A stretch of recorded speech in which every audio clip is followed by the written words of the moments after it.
Hi guys, this is William TV and today we're gonna talk about politics again. Yes, today we're gonna talk about China. China is making miracles these days. It's developing so fast and the quality of development is really good. Well, what is the secret here? Why China is getting so strong and so powerful and so important these days? Okay, maybe we can find the answers in the governance of the country. Right, speaking about governments, we are usually unaware that there are different theories, approaches, and strategies of development of the country. And unfortunately, like as far as I can see, in many Western countries, leaders of the countries can't they are unable actually they're unable to make long-term development strategy. Do you know why? Because in those capitalist regimes their leaders are being changed every 4 years or maybe 5 years. I don't know, it depends on the country. And we can see that with every new president, there is a new strategy, there is a new policy, and there are a lot of reforms. They want to do something new every 4 years, and there is no concentration on the long view, like far view, future view. That's why we can see that China has the huge advantage here. Well, this is a newspaper. I know that these days no one is reading newspapers, but it's okay, because I'm really sick of short videos. Short videos are already here. I don't want to see them anymore. It's brainwashing. It doesn't give you any information. It's better to spend a little time and read letter by letter what is written there. You can find a lot of details, much more interesting things, without being brainwashed, because when you read, you have time to think and analyze. But short videos last only maybe for around like 10 seconds, 15 seconds, 20 seconds. But when you read, it's in front of you. You can read it for many days. You can read it the next week. You can come back to it again next month and analyze again. So you should practice your analytical skills and abilities. If you don't do that, you will be like the slave of that, like what kind of platforms are you using these days? I don't know. You'll be the slaves of those short videos, AI and whatever. So me being a typical nerd, so I'm reading this paper. For example, this is a Chinese paper. Global Times. Today I'm going to talk about Xi Jinping's famous book. The book that I brought here today. This very book. Yeah, this book is really interesting and important because this is about the governance of China, the governance. And look at the title. It's very interesting. For example, when you read papers from the West, you can see the titles in the Western papers, the news. They usually say something short, very understandable, something like, oh, war in Iran, or something, breaking news. Yeah, something like the White House announced, blah blah. But this is the title of this article is very long and sounds very scientific. For example, like this: establish and practice a correct understanding of governance performance. Wow, it sounds like the title for a thesis. If you, for example, doing some academic work at a university, right? It sounds like a title for a thesis. Well, in this article, many experts and translators of this book share their ideas. They think that these kind of ideas that came directly from Xi Jinping and from China's government are really smart, profound, wise, and useful, of course. And to be honest, I read this book, not only this book, it's the book number 1. There is book 2, 3, 4, and even 5, and there will be even more in the future, because these books are collections of Xi Jinping's speeches, starting from 2012, I think, or 2013, until these days, until these very days. And this is the most classical one, the first one, his early speeches at around 2013. and I even can memorize some quotes. I can remember them, not because I just do it deliberately, but because they are so smart and so correct. What is very interesting that Xi Jinping is literal, like he is literally gifted. He is a very talented writer and speech maker, and he is making wonderful speeches. It's really a gift because you can compare, for example, with some previous leaders or with leaders of other countries, and you can see that's a huge difference. Xi Jinping is really an intelligent person, very an intelligent person, who read a lot of books in the past when he was young.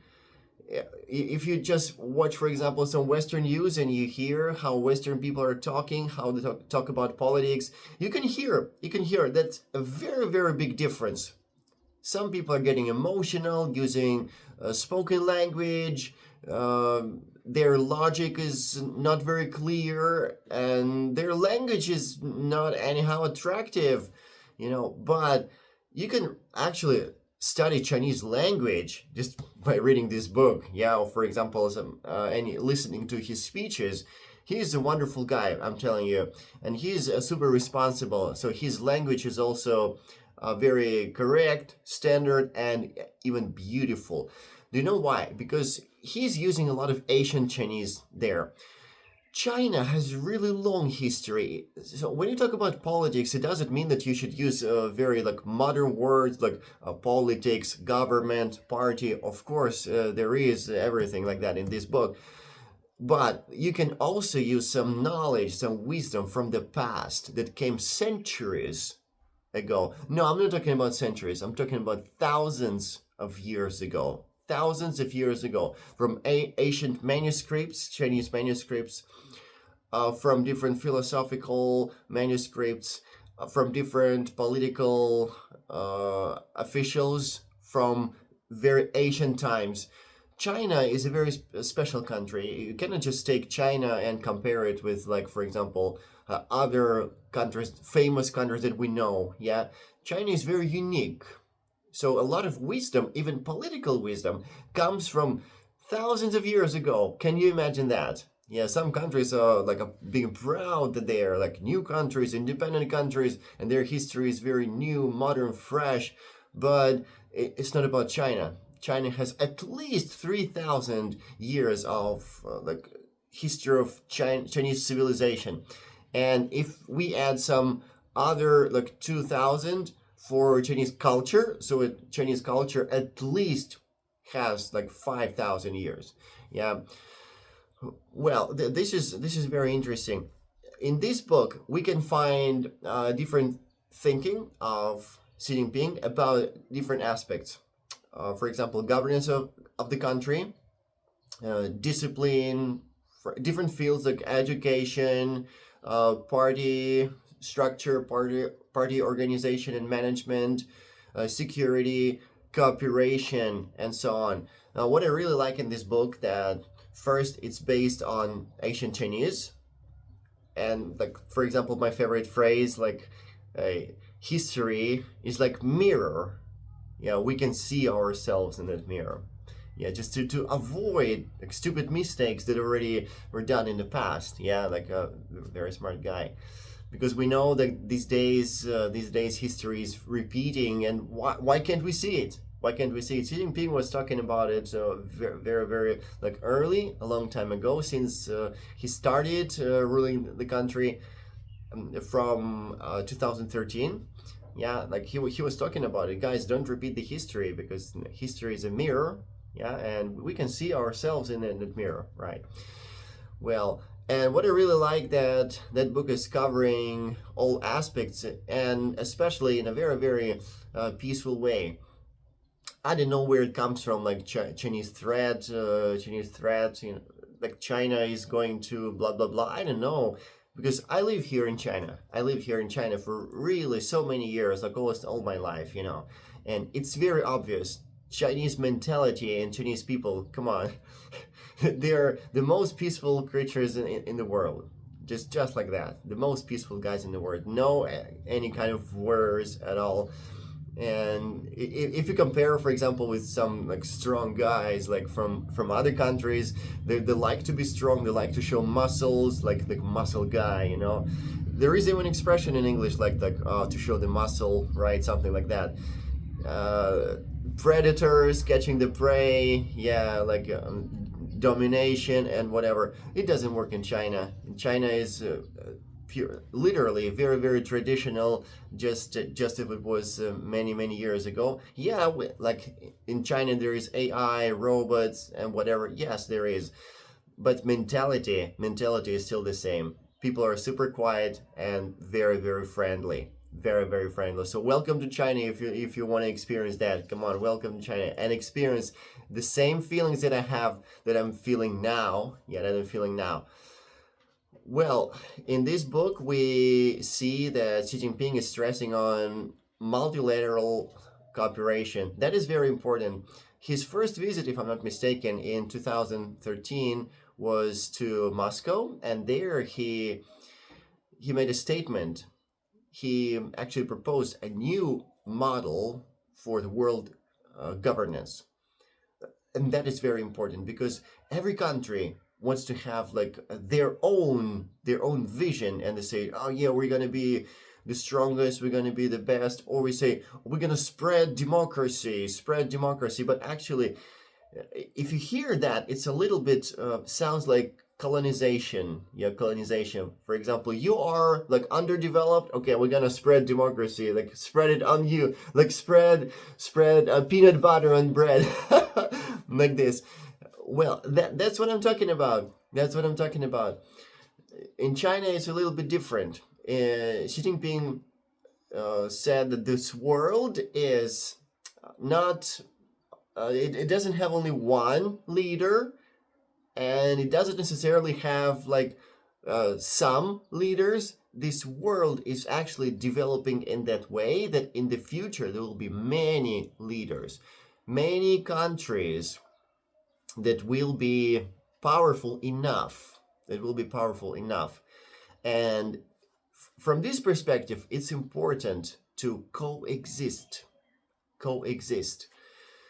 Many Western philosophers or Western thinkings, they like to make theories of how to survive, how to exist and survive.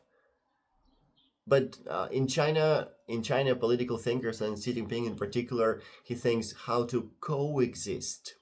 Coexist is much more difficult than to exist or survive. Yeah, coexist means you need to be really friendly from the beginning. Some people think, you should be very strong and like the world policeman and press the others from above. Okay, and this is peace. Yeah, this theory works actually. But only for a couple of years. All these kind of systems of hegemony, like when people, strong leaders are pressing you like that, establishing world peace, it's not sustainable.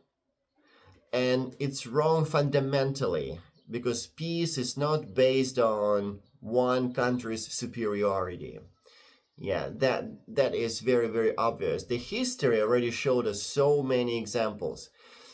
And that was very, very wise. Later, I started to make researches about that kind of a community, of a shared future that Xi Jinping was talking about. And that was very interesting. He didn't divide the world into countries. You know, usually when you have like the world vision, you put your country in the center and you talk about other countries from your country's point of view. But Xi Jinping had a different opinion. He said, we're all humans from the beginning. We're all humans. And we have a lot of international world problems. For example, international terrorism. It doesn't belong to a country, right? We have internet. Internet doesn't belong to a country. Yeah. We have environmental problems. For example, air pollution, water pollution. It doesn't belong to a country. Yeah. These are common problems. world problems that we have to solve together.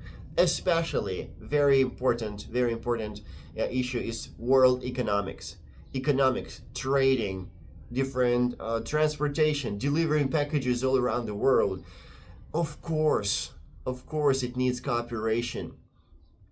If people start thinking like more like protectionists, if they are implementing different unilateral practices and policies, it will lead nowhere in the future. That's why it's a treasure. This book is a treasure. And I highly recommend it, everyone. Just let's read it. I know you will think, oh, I can't understand Chinese. But if you see this white cover with this cute face and in your language, please read it. It's worth it because you will understand how smart and profound people are. They're talking about politics. They're talking about how to govern a country. And this will actually increase your even like IQ. Yeah, intellectual, I don't know, like quality or whatever. Look, just a simple example. This is the article that is already difficult from here. When you read the opinions of these experts and translators, they're all like mostly Western people. Yeah, if you read their opinions, you will see that they also made a lot of research. And I hope you, dear viewers, will make a research too, because short videos are killing you. Yeah, you're losing the ability to analyze, and I want you to be more advanced in this AI era, to be more independent in with your thinking, right? And to be smarter, and not get brainwashed. That is extremely important. All right, that's all what I wanted to tell you today. And please don't forget if you see this wonderful book, please get it and find the language that you understand and let's read it to understand this world better, to understand China better, and finally start cooperating for the sake of our peaceful coexistence. All right, goodbye, everybody.